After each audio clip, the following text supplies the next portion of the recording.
Para esta planificación académica tendremos el registro civil en la protección y garantía del derecho a la identidad de niños, niñas y adolescentes.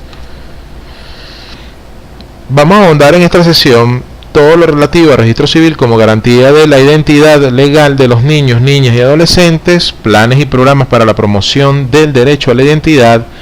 Evidenciaremos el trabajo coordinado del registro civil en el marco del sistema de protección de los derechos de niños, niñas y adolescentes, así como la confidencialidad de las actas de registro civil de los niños, niñas y adolescentes, derecho internacional respecto a los derechos humanos y los sistemas de protección de los mismos. El registro civil, en principio, garantiza de manera general la identidad legal de los niños, niños y adolescentes de manera oportuna, inmediata, y a su vez desarrolla planes y programas para la promoción del derecho a la identidad, fundamentado en tres grandes normas. En principio, la Constitución de la República Bolivariana de Venezuela, nuestra Ley Orgánica para la Protección de Niños, Niñas y Adolescentes y la Ley Orgánica de Registro Civil, su reglamento número 1 y sus manuales de normas y procedimientos. Veamos cuáles son los antecedentes establecidos en la Convención sobre los Derechos del Niño, celebrada en el año 1989. El Estado venezolano suscribe y ratifica, es decir, se obliga en 1989 a través de la Convención sobre los Derechos del Niño y sus protocolos facultativos, promulgándolo en la Gaceta Oficial de la República de Venezuela bajo el número 34.541 en fecha 29 de agosto de 1990, a través de la ley aprobatoria, donde se conceptualiza lo siguiente: los niños no son la propiedad de sus padres, ni tampoco son los beneficiarios indefensos de una obra de caridad. Son seres humanos y los destinatarios de sus propios derechos. La Convención ofrece un panorama en el cual el niño es un individuo y el miembro de una familia y una comunidad con derechos y responsabilidades adaptadas a la etapa de su desarrollo. Esto de acuerdo al Fondo de las Naciones Unidas para la Infancia del año 1999 en su parte introductoria. Es importante señalar respecto a esto que Venezuela para ese momento tenía en vigencia dentro de su gama de leyes, códigos y normas la ley tutelar del menor, la cual se distinguía o se distanciaba bastante de esta concepción humanista de lo que era la niñez y la adolescencia. Utilizaba términos como por ejemplo la minoridad, lo cual conllevaba una gran carga peyorativa y despectiva con respecto a los niños, niñas y adolescentes.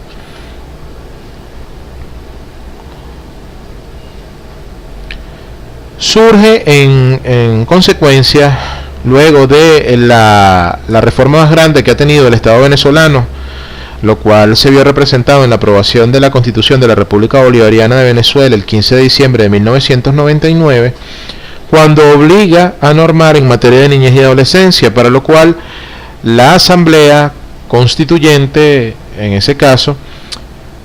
sanciona la Ley Orgánica para la Protección del Niño, Niña y Adolescente, teniendo como coyuntura histórica principal la derogación de la ley tutelar del menor y demás artículos relacionados con la minoridad, la cual está establecida en el Código Civil y en el Código de Procedimiento Civil, aún vigentes, pero no en lo referente a esta materia. La Ley Orgánica para la Protección del Niño, Niña y Adolescente surge a través de la Gaceta Oficial número 5266, extraordinaria de fecha 2 de octubre de 1998, meses antes de la promulgación de la Constitución de la República, y luego comienza a tener adaptaciones mediante las distintas reformas. La primera de ellas, la 5859, extraordinaria, en fecha 10 de diciembre de 2007, y luego a través de una ley de reforma parcial el 14 de diciembre de 2014. La Ley Orgánica para la Protección de Niños, Niñas y Adolescentes trae consigo novedades que son importantísimas con respecto al establecimiento del nuevo paradigma.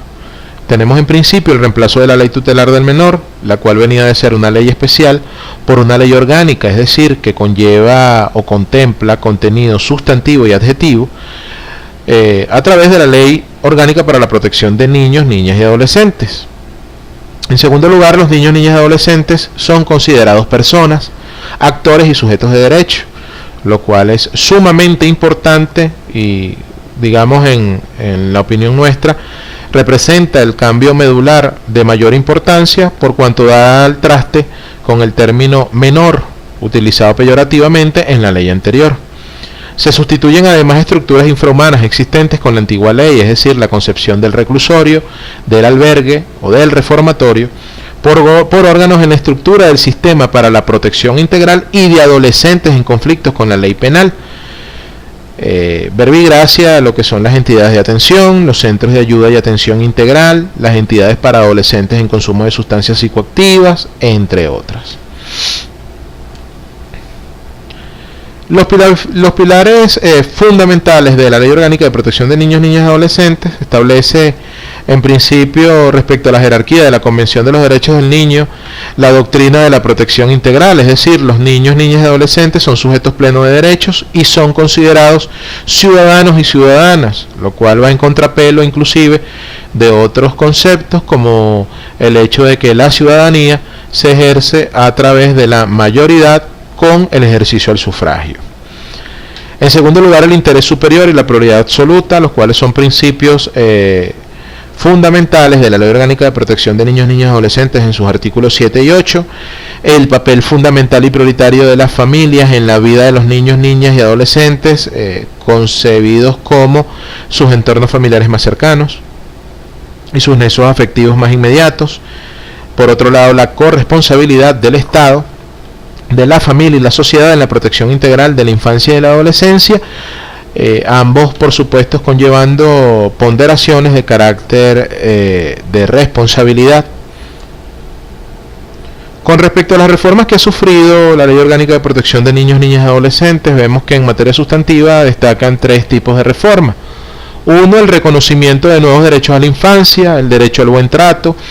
Por ejemplo, observamos cómo en lo que es el sistema de protección integral de niños, niñas y adolescentes se dividen, digamos, por el daño, por la entidad del daño causado en los niños, lo que es el maltrato físico, el maltrato verbal, el maltrato psicológico y el también llamado trato cruel. Este reconocimiento ha hecho que se protege la crianza y se fundamente en el amor, que esté libre de violencia, obviamente proscribiendo cualquier tipo de castigos físicos y humillantes en detrimento de la niñez y la adolescencia. En segundo lugar, la ampliación del alcance y las garantías de otros derechos ya reconocidos, por ejemplo, la gratuidad del registro civil, que ya, como vimos en el módulo número 2, establecimos que era un principio de rango constitucional y posteriormente legal,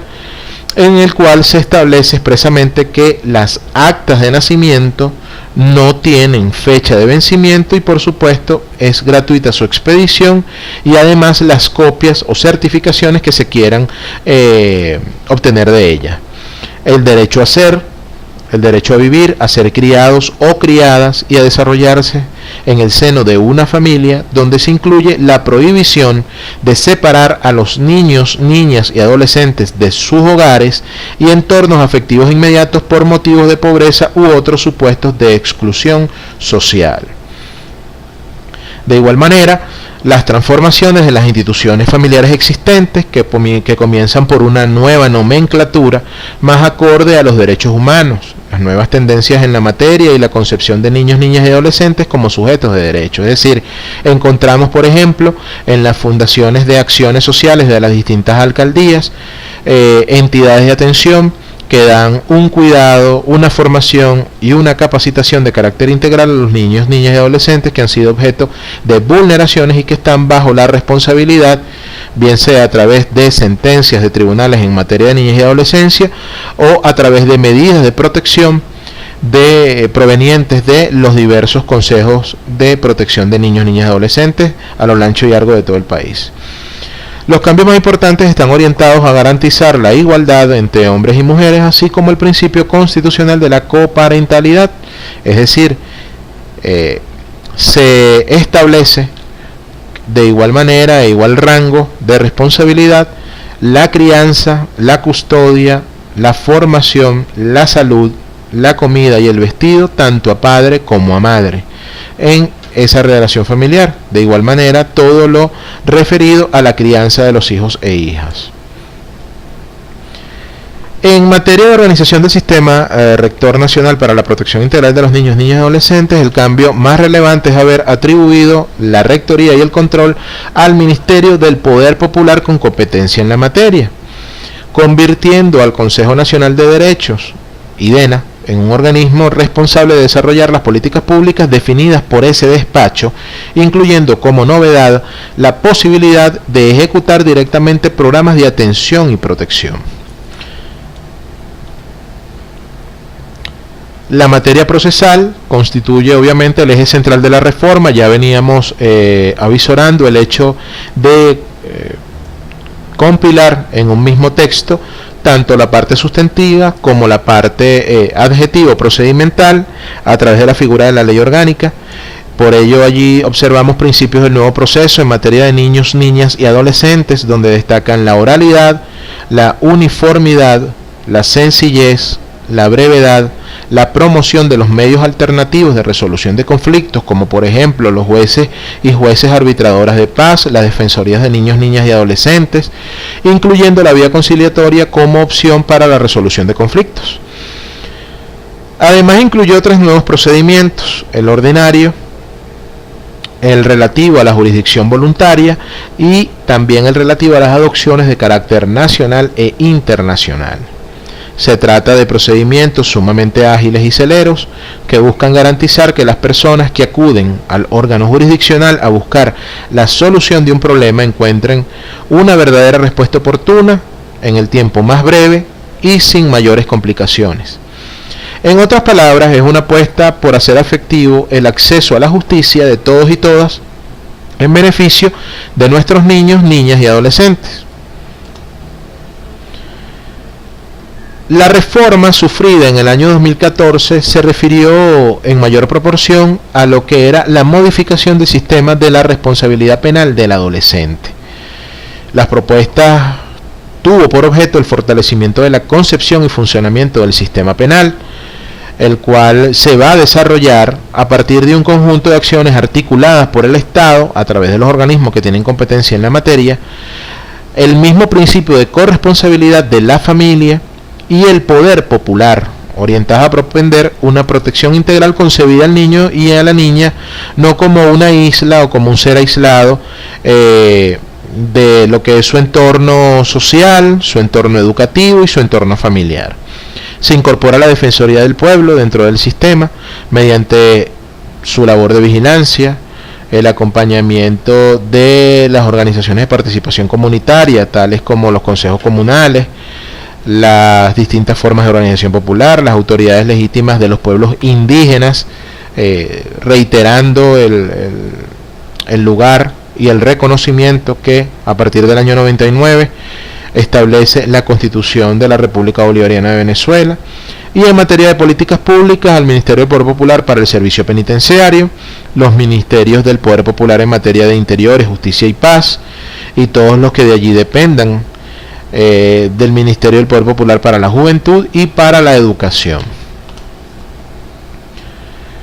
Entre las modificaciones que pudimos ver o observar en materia de sistema penal de responsabilidad de adolescentes y que son de carácter inmediato y de aplicación, digamos ya en vigencia, en principio el aumento de la edad para alcanzar la responsabilidad penal,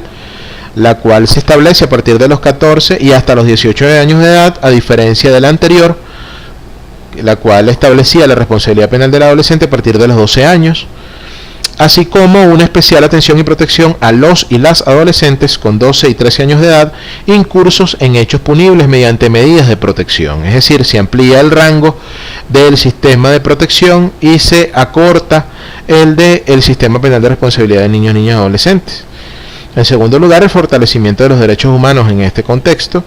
como lo son el derecho a la información y el derecho a la salud sexual y reproductiva para los y adolescentes mayores de 14 años. Se observaban, por ejemplo, cómo de acuerdo a las experiencias vividas de personas que han prestado servicio tanto en el sistema de protección, temas que son de cuidado desde el punto de vista de la profilaxia, como los embarazos a temprana edad, como la iniciación sexual a edad temprana, entre otras circunstancias. Con respecto a las fuentes formales de derecho, a través de las jurisprudencias, por ejemplo, emitidas de la Sala de Casación Social del Tribunal Supremo de Justicia, observamos, por ejemplo, cómo el Tribunal Supremo de Justicia, en fecha 16 de octubre, según la sentencia 1553, declara parcialmente con lugar la acción de nulidad interpuesta por la Defensoría del Pueblo contra el artículo 46 del Código Civil, vigente desde el año de 1982, que establecía el matrimonio de la mujer a partir de los 14 años de edad y de los varones a partir de los 16. En este sentido, la Institución Nacional de Derechos Humanos, a través de la Defensoría, fundamentó la acción en que dicho artículo quebrantaba el derecho a la igualdad, generando una clara discriminación fundamentada en la diferenciación de los sexos. Este fallo declara la nulidad parcial del 46 ya mencionado y realizó una interpretación sin distinción de género que equipara a 16 años como edad mínima requerida para contraer matrimonio para ambos sexos.